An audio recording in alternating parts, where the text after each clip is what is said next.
अस्सलाम वालेकुम वरहमतुल्लाह वबरकातुह। आज हम बात करेंगे रूह के बारे में। रूह क्या है और इंसानी जिस्मी का क्या किरदार है? क्या रूह सिर्फ हकीकत है या सिर्फ हमारी इमेजिनेशन है? क्या ये सच में मौजूद है? आज हम बात करेंगे रूह के बारे में। हम देखेंगे रूह क्या है इस्लामी नुक्ता नज़र के मुताबिक, साइंस के नुक्ता नज़र के मुताबिक और लोजक के हम 3 वेज के साथ देखेंगे रूह क्या है। फर्स्ट, हम इस्लाम के मुताबिक। सेकंड, हम साइंस के मुताबिक। और थर्ड, हम लोजक के मुताबिक देखेंगे कि रूह क्या है। तो शुरू करते हैं। सबसे पहले इस्लामी नुक्ता नज़र से रूह वो लतीफ़ और गैर मादी हकीकत है जो अल्लाह ताला इंसान में फूंकता है और जिसकी वजह से इंसान जिंदा होता है। कुरान में इरशाद है कि रूह के बारे में इंसान को बहुत कम इल्म दिया गया है और वो आपसे रूह के बारे में पूछते हैं। कह दीजिए, रूह मेरे रब के हुक्म से है और तुम्हें इल्म में से बहुत थोड़ा दिया गया है। सूरह बनी इसराइल 17:85 है। फलसफा और रूहानियत में रूह को इंसान की असल हकीकत, शूर या वो उनसुर समझा जाता है जो जिस्म से अलग वजूद रखता है। रूह की हकीकी माहियत क्या है? ये एक ऐसा सवाल है जिस पर सदियों से गौर किया जा रहा है और मुख्तलिफ मज़ाहिब और मकातब फ़िक्र उसकी मुख्तलिफ तशरीहात पेश करते हैं। साइंस रूह को एक काबिल मशाहदा या काबिल पैमाइश के तौर पर साबित नहीं कर सकी। साइंस आम तौर पर शूर, सोच, याददाश्त और जज्बात को दिमाग के अफ़ाल से जोड़ती है।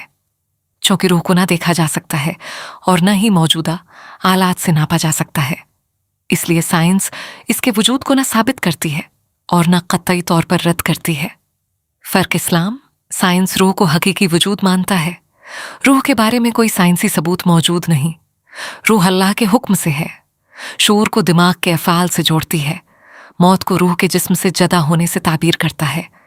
मौत को जिस्म और दिमाग के हयातियाती इफ़ाल के ख़ात्मे से बयान करती है। अब हम थर्ड पर बात करेंगे।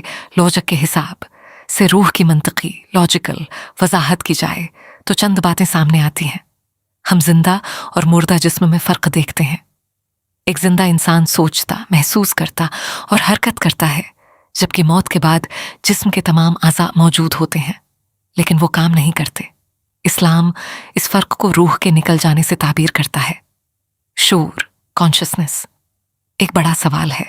साइंस दिमाग के खलियात और एसाबी निज़ाम का मुतालिया करती है, लेकिन ये सवाल अभी पूरी तरह हल नहीं हुआ कि मैं होने का एहसास, खुद आगाही, मोहब्बत, दर्द और इरादा कैसे पैदा होते हैं। बाज़ लोग रूह को इसी शूर की असल हकीकत समझते हैं। इस्लामी मंतिक इस्लाम कहता है कि इंसान सिर्फ जिस्म नहीं बल्कि जिस्म और रूह का मजमुआ है। जिस्म मादी, फिजिकल है और रूह गैर मादी, नॉन फिजिकल। जैसे बिजली नज़र नहीं आती मगर उसके असरात नज़र आते हैं, इसी तरह रूह की हकीकत हमें मालूम नहीं लेकिन उसके असरात जिंदगी की सूरत में नज़र आते हैं। अलबत्ता ये सिर्फ एक मिसाल है। रूह को बिजली कहना दुरुस्त नहीं। हुदूदी इल्म मंतकी तौर पर यह भी मानना पड़ता है कि हर हकीकत को बराह रास्त नापा या देखा नहीं जा सकता।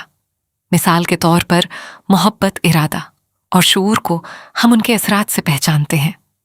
इस्लाम के मुताबिक रूह भी ऐसी ही एक हकीकत है जिसकी मुकम्मल माहियत इंसान के इल्म से बाहर है। इसलिए मंतकी तौर पर 3 मौक़िफ़ पाए जाते हैं। रूह एक हकीकी गैर मादी वजूद है। मजहबी मौक़िफ़, शऊर सिर्फ दिमाग की सरगर्मी का नतीजा है। मादी या साइंसी मौक़िफ़, अभी हमारे पास इतना इल्म नहीं कि क़तई फ़ैसला कर सकें। फ़लसफ़ियाना मौक़िफ़, इस्लाम तीसरा और पहला निक्ता मिलाकर ये कहता है कि रूह हकीकी है लेकिन उसकी मुकम्मल हकीकत इंसान को नहीं बताई गई। उम्मीद है कि आपको समझ आई होगी कि थिंकस